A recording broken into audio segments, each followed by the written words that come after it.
Hey everyone, and welcome to an operator's blog. Today, this is a very interesting episode for all you cybersecurity founders out there. We'll be talking all brass tacks about doing a 0 to 1 as a cybersecurity startup. I have two amazing founders. Both of them have been building their startups in the space, as well as are very experienced security and engineering leaders in their own right. We'll keep it very real, we'll keep it very operating. And the whole idea is that by the end of this episode, you can take away some learnings that you can apply from literally today in your own startup. So, with that, would love to introduce both my guests. I'll start with Buchi. Buchi is the founder and CEO of Levo. Levo is a proactive API security company, which essentially provides very deep visibility into APIs, ensures that customers don't really end up shipping vulnerable APIs into prod. Buchi was a founding team member at Traceable AI, so again in the same cybersecurity space, and was also an engineering leader at AppDynamics. So very deep experience both in building enterprise-grade engineering systems, particularly in cybersecurity. So Buchi, it's a great feeling to have you on the spot. All right. Thank you very much. I'm super happy to be here, Soumitra. Thanks for the opportunity. Second, we have Ruchir. Ruchir is the co-founder and CEO of SydeLabs. So SydeLabs is a comprehensive security and risk management platform for all your AI applications and your Gen AI models, including LLMs. Before this, Ruchir was VP of security at Mobile Premier League, which is one of India's largest gaming companies. And prior to MPL, he spent many years in Google's cybersecurity team. So he was earlier in Mountain View, then actually moved to India and started the cybersecurity team in India for Google. And actually, this podcast came out of my brainstorming sessions with Ruchir. So Ruchir, I'm glad that we are making this happen. Thank you for having me. Really excited to see where this conversation goes. Great. Let's jump right into it. Buchi, I'd love to start with you. And I want to take on a big question that I keep hearing from all cybersecurity founders that I meet as an investor, which is how do you go about, especially at the seed stage, in the 0 to 1 stage, prioritizing between whether to go after the enterprise segment of the market, which is serving large customers and more complex problem statements, versus really starting mid market or SMB, which is a classic kind of startup recommendation that you can start bottoms up and go up. And I know that you have had a fair amount of learning in this aspect. So, how have you approached this at Levo? Yeah, great question. I see three core pillars typically when evaluating this decision. One is basically where the pull is. Startups, we got to have a lot of momentum. You got to have somebody caring about your product if you are building something. So where are they? Are they in which segment are they in? That actually drives a lot of it. And then the other two is one, the capabilities. Your team, like the core founding team, are you like capable of building enterprise products and some of these things? It becomes more important for enterprises. And then the third one is basically the business viability, the business model. At the end of the day, it's a business. It has to make sense. So I would actually just say the very first thing, you decide a framework, whether are you going after a problem that you are very passionate about, and then decide, then actually have conversations and check whether the small and medium or enterprise are going to be your customers, and then cross-check the second two that I said, which is, okay, in my case, exactly what happened, I was so passionate about solving this problem. And then I started talking to companies, and I realized that, okay, it is a big enough problem even in medium-sized companies. So I wanted to go after medium actually, initially. But then very quickly when you hit the ground, especially when you started doing design partnerships and all, I realized that they were not that caring so much about it. I even got some false positives when I was having initial conversations, because the idea sounds exciting and they say, oh yeah, this is good. If I have this product, I would use it.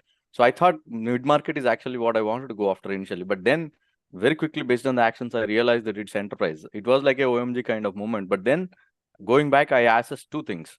One, do I have the team which actually can lend ourselves to go after enterprises? And three, does it make sense for this business? And I saw through that lens, and I understood that it's going to be a pain in the short term, because especially going after enterprises, the deal cycles are longer, and enterprise products, building them is not very easy. But fortunately, I have a strong team who have built enterprise products. I myself have done it. So based on that lens, I actually went. But if you fall in the other category where, as opposed to going after a problem, you're actually in the beginning itself, you're determined that I want to go after just mid-market. And then you got to find the problems, but you got to make sure the pull is there and they care about it. Yeah, that's a great thought. I think it highlights the importance that it's, especially at a 0 to 1 stage, it's important to not force fit conventional startup wisdom. I think every startup is different, every problem statement is different. And I think, as you saw, right, I think the conventional wisdom is to obviously always go bottoms up. But if your pain point is with large enterprise customers, you got to go where your most viable customer is, who's actually feeling the pain point that you can solve. Still remember my conversations, VC conversations. The PLG was a big buzz when I was raising, and everybody's, hey, don't you want to do it like a PLG? You're saying you're gonna enable developers to actually take care of the API security as part of this. It's like several VCs said no because of that as well. But it has to make sense, like you said. It's not just about what is working out in the general world. Absolutely. This is a great point. And I'll come back to the go-to-market and PLG side later, because I know you've had very steep learnings there. And I would love for all the cybersecurity founders out there to really learn from your experience. Ruchir, I think just coming to you, one of my observations has been that cybersecurity as a domain is very different from a lot of application SaaS, right? It's fairly complicated, complex, mission critical applications. Customers tend to be very demanding. When doing a 0 to 1 for a cybersecurity startup and really assembling that first initial team, right? I think you need to get the right mix of skills to be able to even execute, right, at even early stages. So how have you gone about thinking through that problem at SydeLabs? And I know that you've done similar things even with Google and with MPL, where you assembled teams, right? So would love to learn from your experience. Yeah, I think you made a very good point where cybersecurity is very different from other areas when it comes to assembling the team and building a product, right? Like for everything else, almost going with an MVP where you're okay with things failing is much easier. With cybersecurity, you don't have that luxury, right? Like you can't deploy security products and be like, oh, it's still in beta, it might fail and something might go through, right? Like especially if you're on the blue side of security, right? Like where you're defending more than anything else. It's very important to get the right skill set, the right team that can build a really good product that you can take to market, right? Especially when you're selling security. If you're selling security, you can't have a half-baked product. How I've always worked, and it also depends company from company, right? When I was building out a team for Google's India starting team, right? Building from scratch, very different approach to MPL where when I joined, there was no security team. So building that security team, but building a security team for SydeLabs, which is a 0 to 1 startup, all three were very different. For the startup, I felt ownership and mindset was key. Skill set is something we can help if the mindset is correct. So I relied a lot more on my network and people that I have worked with in the past who I know bring in a very strong sense of ownership, because it's something very hard to figure out via interviews, right? Like everybody will show very high level of ownership and integrity in an interview, but you don't know if it exists until you see them work. Right? Relied very heavily on people that I have worked with in the past. And the other area was, I used this question this time for SydeLabs, which has helped me. And I don't use it to figure out whether I want to hire them or not, but to check their mentality, right? So I ask whether when they want discussing compensation, I ask whether they want a cash heavy compensation or an ESOP heavy compensation. Even if it doesn't impact my decision to hire or not, it at least tells me their mindset of why they're joining this company, right? Like you don't want to, especially at this stage, you don't want people who are just looking at their next job. Right? Like you want somebody who's looking to build something meaningful, who really believe in the vision that you have. That way you'll end up building a much better product, a much better team. Right? Like your initial team is very critical in that case. And the last thing that I've learned over this short period of building SydeLabs is taking those hard calls very quickly, right? Like when you see there is a mismatch in culture or the mindset, even if the skill exists, that one person could cause a lot more damage than good. And unfortunately, at this stage, you don't have the luxury of training or giving feedback and waiting for things to improve, because it's a very small team. So sometimes it may not be the ideal thing you want to do as a person, but as for the best interest of the company, you'll have to take those tough calls much faster than, let's say, what I would have taken at an MPL or a Google, right? Like where you'd put a lot more time in developing and getting that person to adapt to the culture or the mindset of the team. So those have been like my top directions in building out the team. One other interesting insight that I've gotten recently is I was trying to hire for the security expertise on the team, where I found a lot of people are still very stuck on their old school security mindset and learnings. Whereas for AI security, I needed them to open up how they look at security and weren't that adaptive. So in fact, I was a lot more surprised to bringing in brand new people who had that mindset of a hacker, right? Like where they're like, even if though I don't have the skill set or the experience, I like to break the game more than play the game, right? And they're really good hires when it comes to security. So I have had really good success with fresh grads, interns who like to break things and have that right mindset. Yeah, this is a great point, and I think this is a classic trade-off that kind of I felt myself as a founder, and then I think most founders across domains face, which is especially at the early stages, there's a trade-off between somebody who is a great cultural fit, who has a startup athlete skill set, but is not necessarily an expert in your domain, who doesn't probably bring that prior expertise of having built security systems for a Fortune 500 company. On the other hand, you have this person who's like completely trained, who knows how to play the game, deal with big customers, build systems at scale, but is not necessarily ready for a 0 to 1. And I think it's a very classic trade-off that founders have to make, and they're not straightforward in many cases. I have one more observation to add. I think just to add to what you said, Soumitra, apart from just being ready for 0 to 1, Yeah. I've also seen if they've never played in the cybersecurity space, being ready for cybersecurity space is going to be one more step up, because it needs a different mentality. The people who are working, the customers that you're going to work with, the kind of products that they expect, everything is different game actually. I have definitely witnessed it, and we in our team we put conscious effort to actually discuss this and even understand the differences in the culture, how they are working, how we are working, so that we are educating and constantly refining ourselves and catching up and getting up to speed with this. That's super important. So there is one more bar basically.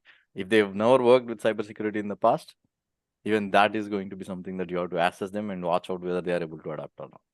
Yeah, no, that's a great point. And in fact, I think Buchi, I would love to get your thoughts. I think what Ruchir mentioned something very interesting, which is about the whole MVP. And I think I still remember our conversation, I think 2.5 years back, was a very initial conversation where you mentioned that, look, what I'm building, I need to build a full end-to-end solution. Otherwise, my customers will, it will not solve the pain point for my customers. So especially in cybersecurity, and I know that you are obviously building systems for enterprise grade. How do you go about speccing an MVP then? Because your resources are still finite. Yeah, a broad problem statement, but you still need to validate many hypotheses at the product level. And now here is a customer who's coming in and who's, look, this is what I need, and that's, man, like, this is going to take me 5 months, and it's a big punt. It's almost in a lot of cases a life and death kind of capital allocation question for an early stage startup. So how do you go about then speccing your MVP?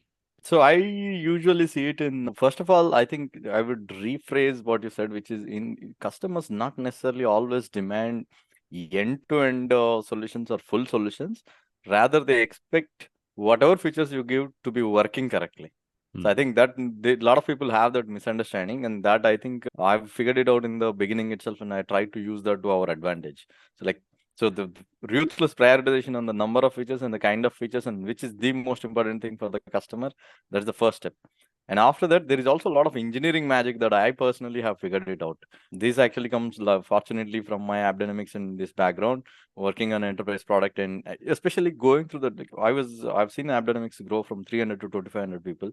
And some of the learnings were like, engineering teams constantly learn, okay, last year we have done this, and we could have done it differently, and today the pain would have been much lesser, or we didn't need to reinvest. All of those learnings came in handy. So after you ruthlessly prioritize that feature, how do you make sure how do you hand off a feature that's working very reliably but may not be super feature rich? You can bring in lots of bells and whistles a little later. So I think that principle has helped us a lot. And if you see our product also, like some of the API security products claim 20 checkboxes.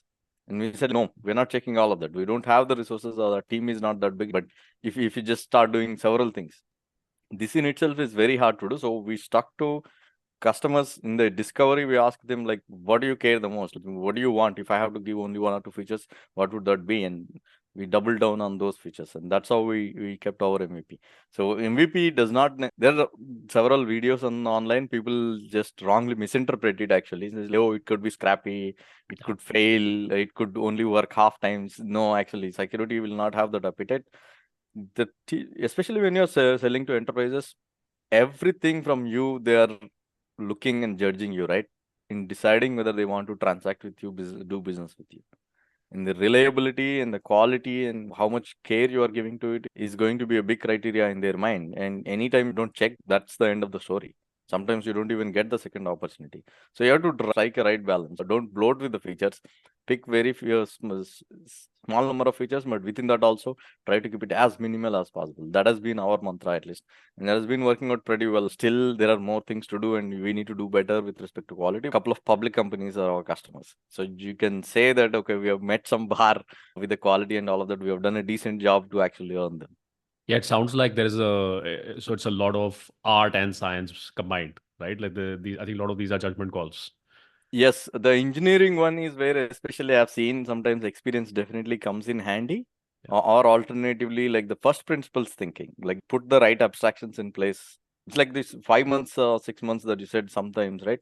Like engineering, that art, like you said, the art and thinking from first principles standpoint, I've seen there are ways you might think it needs is 6 months, but you can actually do it in 1 month or even 2-3 weeks, very bare minimal. But you do it in such a way that when the customer is asking the next one, you actually do it incrementally. You don't have to throw it away, or you don't have to redo it. Yeah.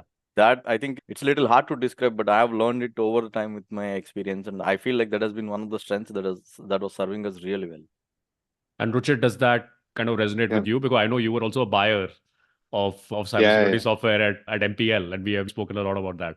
Yeah, 100%. And I think one key difference from other sectors could be that the buyer in most cases is somebody very similar to the seller, right? Like these are security professionals who understand what is being sold. So they know what is the core of the tech that they're buying, right? So they know what they're expecting out of us. Everything apart from it, right? Let's say user management or workspace management or these dashboards and stuff. They know anybody's going to be able to build them. So they're not going to judge you on those features. They're going to judge you on the core tech that they're buying. As long as you're very accurate and reliable on that tech, as Buchi was saying, they also realize everything else it can fail. It's fine. They can work with you to get those fixed or add more features, but you can't fail on that core offering that they're paying you for. So there you can't cut your corners and be like, oh, it's just an MVP. I'll give a couple of more very tactical things from our experience, right? We closed a 6-figure deal. We didn't even have Okta, and we customers saw, like Ruchir pointed, the core. They saw that the core is good, and we said we will deliver Okta, and we put it in the contract. And we delivered like just a couple of months after they signed the contract and became customers. So I think it's also important from the company standpoint, especially in today's world, like, where there is a lot of competition and everybody's coming up. It is helpful for the startup to also bet on that core IP that is going to be a moat for you, for the lack of better word, and actually helps you focus on solving the most important problem. It's almost like in the operating system, kernel is the most important thing we say, right? You can keep on adding any number of packages that you want, but the kernel has to be correct. So I call it as a kernel of the product. So focus on that kernel and try to show that to the customers. And Ruchir is absolutely spot on. I have seen many people, they directly go to that. Like, this is going to be the most important thing. Does it work or not? If it does not work, then I don't care. Like, dashboards, anybody can build. What I'm hearing is that I think it's also important then to listen to customers, very important, and to understand what their expectations are. And I think the importance of focus and being very sharp in terms of what you're offering as part of the product. Ruchir, wanted to kind of change gears now and talk about your experience of doing cybersecurity at Google, and especially starting the India team. I think it's going to be very interesting for a lot of people out there, because I don't think many people even know about how kind of Google does cybersecurity, what the best practices are, what's the culture, what are the requirements. So would love to understand, what was that one key learning that you got out of your kind of 6 years there, and which you are also using, by the way, now as you are doing a 0 to 1 at SydeLabs. Yeah. It'll be hard to narrow it down to one, right? Because the best thing that I still miss about the Google the most is the people you work with, right? Like it was such a team of like superstars, right? Like everybody that you hear about in the security world are like your teammates or working around you. But I think one thing that was in like the core of the security team was being very humble when it comes to security, right? Because you look at it this way, right? There's 100,000 different gates that you need to protect, whereas the attacker needs to find one open gate, right? So you're always at a disadvantage when you're doing security, right? Like when you're trying to defend. So you always assume the worst will happen, right? That you will fail, or you will, like there was a saying that there is an attacker in your network, you've just not found them, right? Like you go with that mindset, right? You never assume that, oh, we're looking for the attacker to get in. The mindset should be that they're already in, you just haven't found them yet. So if a company that has such an advanced security setup with some of the best minds working on it, with all the potential resources, keeps that mindset that assume that security has failed, assume that there is an attacker on your network, and you're always thinking, okay, the attacker is most likely one step ahead of us. Keeping that in mind makes you always look for better approaches, right? If at any point, if you feel that you're ahead of the attacker, that's when you start failing, right? Because their game is much easier than yours. You're not playing on a new level playing field when you're doing cybersecurity, right? You could do everything right, and then there's a human inside your company who might end up making a mistake, and all your controls are out the window. Or you have a rogue employee. What do you do then? So that mindset of being that vigilant and humble and assuming that everything you build is going to fail, not can fail, just assume it will fail. So how do you prepare for backups? How do you do defense in depth? How do you make sure that you don't trust anybody, but you don't be like arrogant about it, or you do it in a humble way where you're like, okay, I'm not even going to trust my teammate to be doing the right thing, not because that person is not the right, not a good person, but because their account could be compromised, right? That mindset is something that will stay with me forever, and I think that's what has given me a very different way of looking at security. One very interesting anecdote that I'd like to share, maybe not extremely relevant to the question, but when I was at Google, I assumed I'm going to retire here, right? Like my wife, my team, everybody was like, you're so ingrained in the culture here, you enjoy it so much, you're never going to leave this company. I also thought that. When MPL happened, the first call I made was to the VP of engineering or VP of security at Google. And she told me that, see, Google for sure is at least 5 to 10 years ahead of the startup that you're going to in terms of security, right? So you know the answers for the next 5 years, right?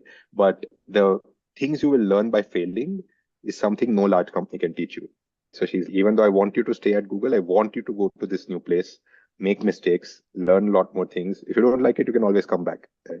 We're always going to take you back. But there is no way I can give you that accelerated learning curve at a company at the size of Google. Right? That's why I feel like there was a different learning at Google, but there's very different learning when you go to smaller companies where suddenly your number of things you're looking at is much larger. The likelihood of you making failures is much larger. The people you can fall back on. And at Google, I always felt safe in terms of if I fail, there's somebody else who's going to catch it. Because I knew there were like 100 smarter people than me just working in security at least.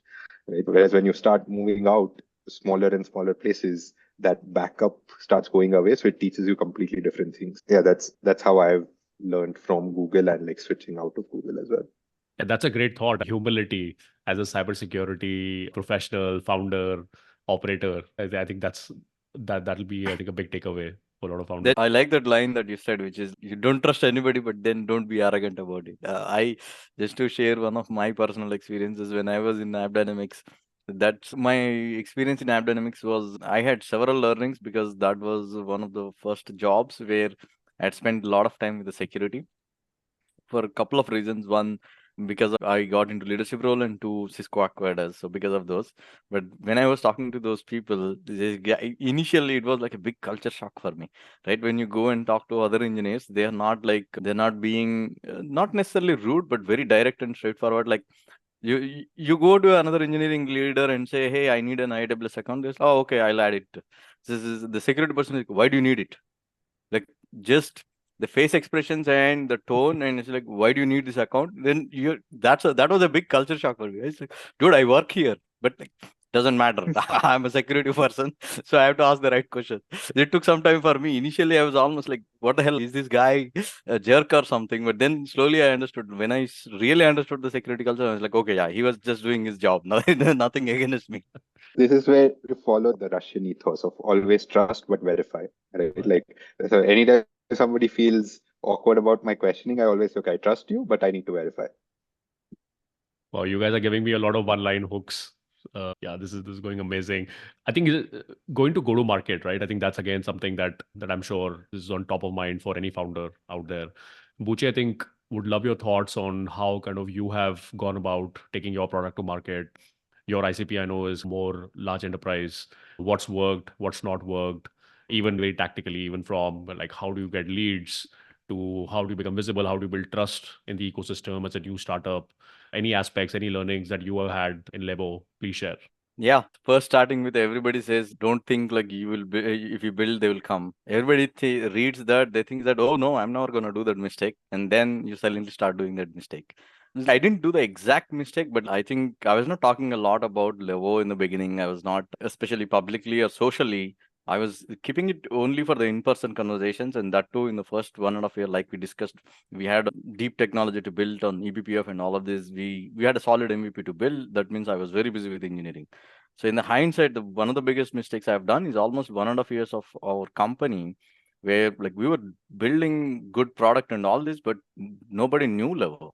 We were not even telling our story. Why did we start the company? What exactly we are doing, and why we are passionate about this, and how it's going to help the world, help the enterprises, all this.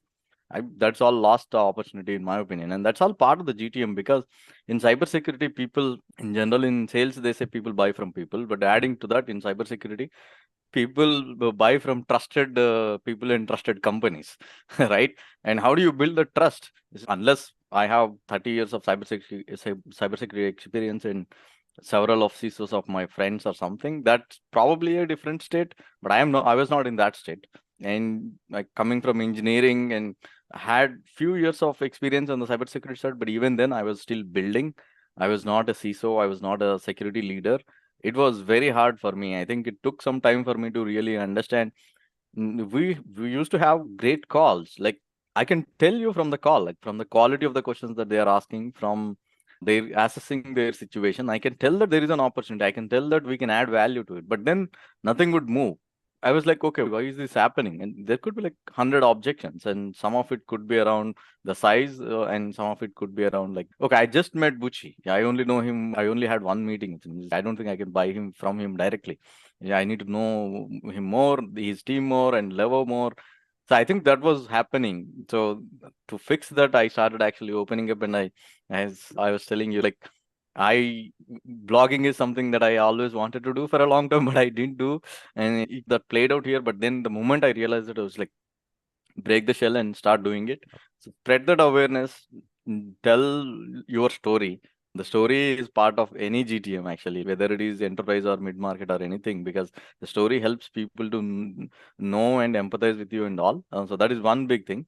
But in addition to that, the tactically, like cold emailing, and people say cold calling does not work, but like we also just tried as an experiment. We don't do it crazily, but even cold emailing and even on LinkedIn reach out also, there are right ways to do for everything. Like you should not randomly just shoot into the dark or just send thousands of emails. But we built an engine. Actually, I'm starting to realize the power of it. Initially, we started as an experiment. Now we internally in the team itself, as more and more team members are adding, we started doing experiments and campaigns on some rationale, some signal. Like we look at how some of our existing meetings and existing customers have went. Based on that, so, okay, one of the things we say, look at all the customers as a security people, like who have like security engineering culture, security engineering title, DevSecOps kind of culture, because API security generally people need to already have SAST SCA tools. Only then they will come to us. So that actually refined our ICP and go to market and reaching out a lot. And then when we reach out to those people, this is the exact message that you need to tell that resonates with them. So to that level, so we have been working on all these campaigns. So we still definitely do cold emailing, and we also reach out on LinkedIn, but we don't try any tactics like click and bait kind of things. Like we are very straightforward, dude. And we say when we ask for feedback also, I'm again very straightforward. I've done several meetings where I ask for a feedback and they come to the meeting. I only ask for feedback. Said, this is what I asked for. This is what I'm not trying to sell there. And if they really like, and if they come back and talk, or in that meeting, if they ask, hey, can I use it? Then that's a different story. But so we have been, I think authenticity is the word. I know somebody else also said it, but we have made that as the center of our GTM experiment in general. It applies to everything. I keep reiterating to my team, even if you are meeting somebody in person, if it is one person that you are telling Levo story, be authentic. Don't think that, oh, nobody is listening, I can just boast about it, or I can tell whatever we want. We made that at the center, and then keep doing these experiments. So tactically, LinkedIn, cold emailing, and recently stepped up on content. And you would not believe the kind of inbound leads that we got from this content. And that blew my mind. And it's okay, let's double down. And there's still a lot more to do. I shamelessly copy from great founders. I've seen somebody else doing a demo day and I said, okay, let's do demo day. I really loved it. I joined the demo day. I saw several other people, they were participating, asking questions. I'm like, why are we not doing it? We started that.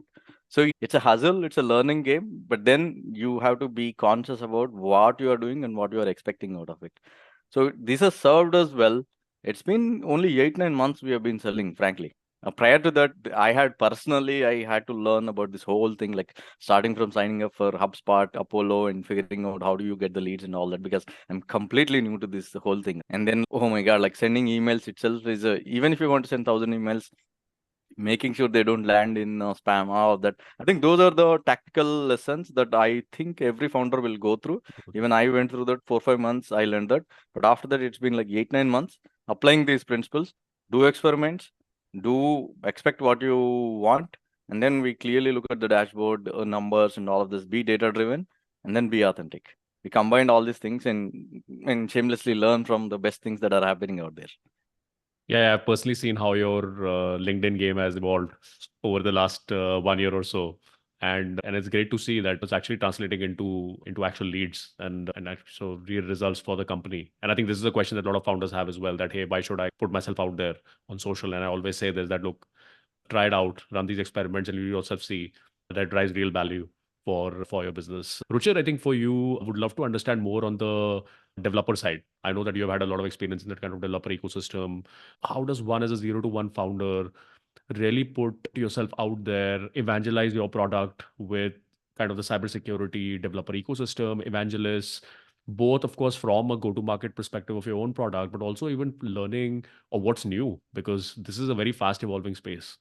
Yeah, 100%. And I think what you were saying as well, right? Like cybersecurity is a very small knit community, right? Like almost everybody seems to know everybody in this space, right? Building that trust is very important, right? So one thing that somebody told me very early on is when you're building a company in this space, more than branding your company, you need to brand yourself, right? Like they're going to buy from you more than your company. And because this community is so small, there's very few places where you can almost run into all of them. And building trust in person is so much easier than over a Zoom call or over a meeting or something, right? Being at these conferences like DEF CON, Black Hat, B-Sides, all of these OWASP meetings, meetups, it's very easy you'll keep running into the same people over time. You'll start building a good rapport with them. Being from the security background, building trust is also much harder. But when they see you have the same interests, they're talking to you again and again, that trust builds fairly quick after that. And I think it plays a very big role in the ability to sell that, because it's not just the trust that you've built with that person. Now, once you've sold it to one CISO at a company, if they like it, they are going to talk to 5 other CISOs. But if they don't like it, they're going to maybe talk to 10 other CISOs about it, right? And all of them are going to trust this person's verdict way over anything else they see out there. That trust, building that network of people that can talk about you to others, is definitely very important, right? Because me going and telling about my company or my product versus, let's say, somebody else who has just used it or is a known person in the security domain talking about me or my company is going to have a very different effect. So one thing I did the last time we met as well in the Bay Area, that trip I only focused on activating the network, right? Like where I was like, I'm just going to talk to people who are reputed in this space about what I'm doing, what we are building, giving them demos, showing them what we're building without the goal of selling, right? Like I just want to start building out that network of people who can potentially talk about what we're doing, because that second-hand information is usually, even I would trust, let's say somebody comes and talks to me about a random security product, which they have no interest of selling, has a lot more value for me than the founder or the salesperson from that company coming and talking to me about that.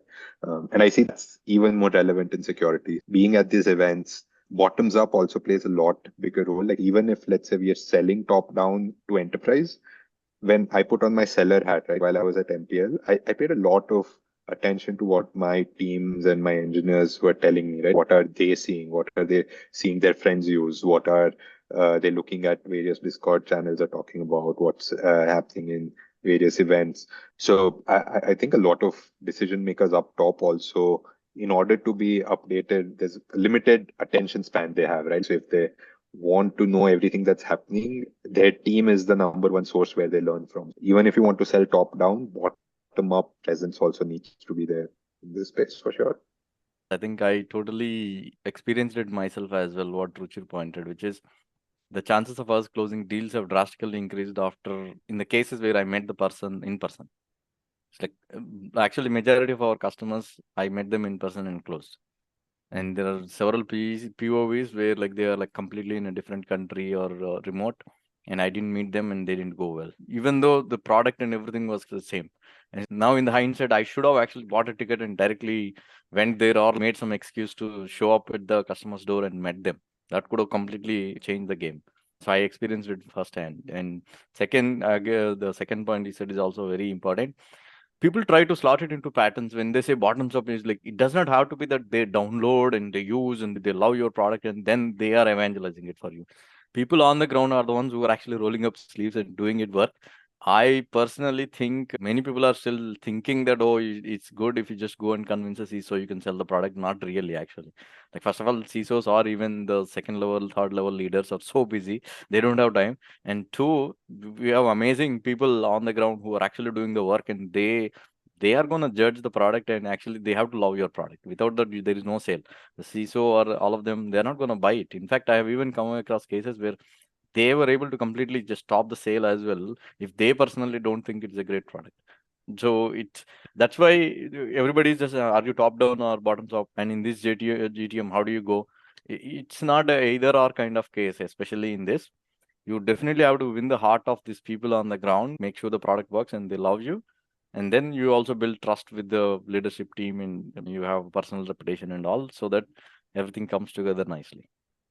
Just one more anecdotal piece, very similar to that. Right? Like while I was a buyer, like while at MPL where we were evaluating products, the vendor would have thought that I was the one who was looking at the product based on all the conversations. Like I was having all the conversations. I was passing the feedback of yes and no. But in the background, I hadn't even opened the tool once. Right? Like I was just going to the team, asking them, okay, are we buying it? They say no. I'm like, why are we not buying? They give me the feedback and I pass it on to the vendors, right? Because I also feel like I don't want to spend my team's time talking to vendors, convincing why we're not buying and stuff. But I value their opinion around whether we're buying or not a lot more, right? Like, so somebody who's selling might feel that, oh, it's the CISO making the decisions, but a lot of times it's really the team that is making the decisions for them. I always say that customers don't buy products from companies, people buy products from other people. So every business is a people business at the end of the day. So I think what kind of at least I'm hearing from both of you is I think the importance of building trust, and more importantly building trust both top down and bottoms up, so across organization. And second is I think the value of just putting yourself out there. And I think it's a big personal growth hump as well for a lot of founders to cross, especially first time founders. But I think the results are immense of putting yourself out there, and especially in today's day and age of social media. I would send a message to engineering based founders who tend to be little introverts or shy away from doing this. I'm telling it will be worth, and you would thank yourself for doing it. Push yourself, just get out of the barrier somehow get some accountability partner or something. But you would never regret it. You would thank yourself for doing this actually. I wish I had done whoever told you that your brand is going to be more important than company brand. I wish somebody had told me on day one and pushed me actually. Amazing. Final question. It's been a great chat, but we cannot wrap up before talking about AI. And it's a common question to both of you, and we'll probably start, Ruchir, with you first, given I know that you are building kind of an AI native cybersecurity startup. I know that a lot of things are changing with AI, of course, overall at a macro level across the software stack, how software is built. Security, of course, is completely changing in terms of the paradigm. Um, as a cybersecurity founder now, who's doing a 0 to 1 now in the post AI age, what do you think they need to do differently today compared to the pre AI paradigm? So one thing that's really good for people in the cybersecurity domain, right? Every other tech comes, goes, stays, no matter what happens. Cybersecurity has never lost fashion, right? Like cybersecurity always remains the need. Always, if you've got in cloud, there's cloud security, Web3 security, AI security, right? But what is key is again making sure you have that right mindset to build, right? Like where you're figuring out what is the new attack threat landscape that has opened up because of AI related security, right?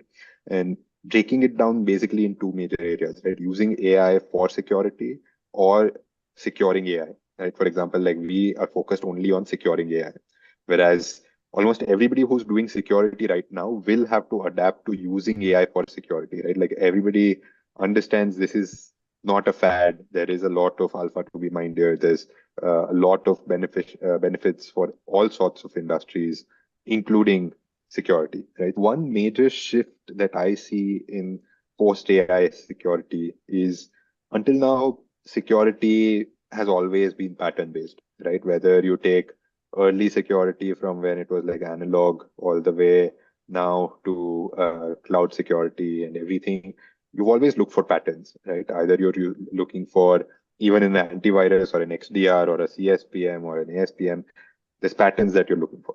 Now, with AI, you're changing that from a pattern-based security approach to an intent-based security approach, right? You can't look for patterns when your input medium is changing to language, right? There'll be a lot more interfaces that work based on English, a lot more interfaces that work using text or speech and audio and image. Though there was a small portion of it previously, now I see a bulk of inputs changing in this domain.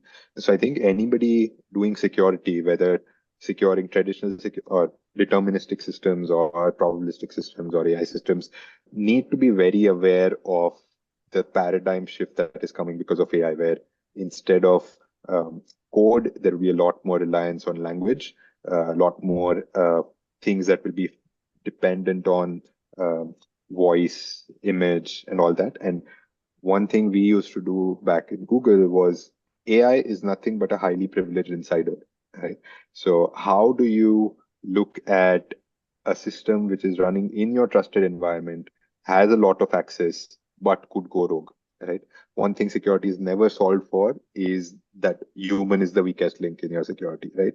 Now, if you're bringing those human elements into your systems, how are you going to protect your system? Are you making them weaker? So there's a lot of there's a completely new attack vector that's coming up. So there's a lot of things that can be built by current vendors, and there's a brand new industry to be explored. So I don't think there could have been a better time to be building for security. And then Buchi, I know you started pre-ChatGPT, and now you are of course scaling post-ChatGPT. So how have things changed? Yeah, I think the way I see is so AI for cybersecurity specifically, right? We fall on the other side, like Ruchir said. So we are not trying to secure AI, at least not yet, but that's going to change. But we actually can use AI to as part of our own product. And like you said, we are pre-ChatGPT era, but if we were to start today, I think we would have directly gone to leveraging LLM to solve some of the use cases that we have today. In fact, it's almost like I have to hold myself and my team back a lot before jumping into some of these use cases where we can actually leverage LLM to unlock a lot more powerful use cases to our customers, because we are at that inflection point where like we are just trying to get some more customers with what we have already built. Going back to what I said earlier, we are very focused on some of the features, but we have made a list of features that are going to be game changing for customers by leveraging AI. And I'm just waiting for some resources to be then for us to have that capacity to actually start getting on that. But what excites me is, I think in Ruchir pointed, right, in general, there is the input of you are giving, whether with the language or with the voice and all these things. That is one area where AI is changing, and I think it will give massive productivity, but I personally think that is a commodity. I'm more excited about the second part, which is you look at customers' data, and based on that, Ruchir used the word pattern based, right? As opposed to pattern based, whether it is intent or some other signals, how do you analyze this very complex thing? And more importantly, how do you build a product that actually analyzes this complex data and gives value to the customer in a matter of weeks rather than making it like a 2-year product? That is what I am most excited about, and that is actually what we are going to do at Levo as well. If you see, you guys know our product, right? We give visibility at an unprecedented scale by putting eBPF. We are in the data plane. We are looking at customers' infrastructure, cloud, Kubernetes, their applications, APIs, and even end user data, end user IAM, the permissions and everything. If you think about it, it's a very complex knowledge graph. And if I have to bring out some good signals out of it and build products without AI, it's going to take a lot of resources and time and all that. But now with leveraging these things, you can actually solve several use cases like that were not imaginable or could not have been done in a shorter time. I'm most excited about that, and that is actually in Levo's next chapter. We have plans to do that. So I think it's a game changer, in my opinion, in short. And anybody starting a company today, they should definitely look deeply into it and try to actually solve most important customers' pain points by leveraging this. Otherwise, you'll be lagging behind very quickly. Yeah, I think what I'm hearing from Buchi, Ruchir, both of you, it's making me even more excited as a venture investor about the potential for doing new companies in cybersecurity, and especially as AI scales from here. This has been an amazing conversation. Thank you so much for being so candid. And I know a lot of the anecdotes and details you shared are really personal, very cathartic part of your journey as founders, as operators, as builders across, of course, your own startup, but even previous companies. So I'm sure this is going to be super, super helpful for any cybersecurity founder anywhere in the world who's doing a 0 to 1. So really appreciate you joining us for this episode. Thank you for the opportunity. Really had fun. Thank you so much. Yeah, thank you so much. This was really fun.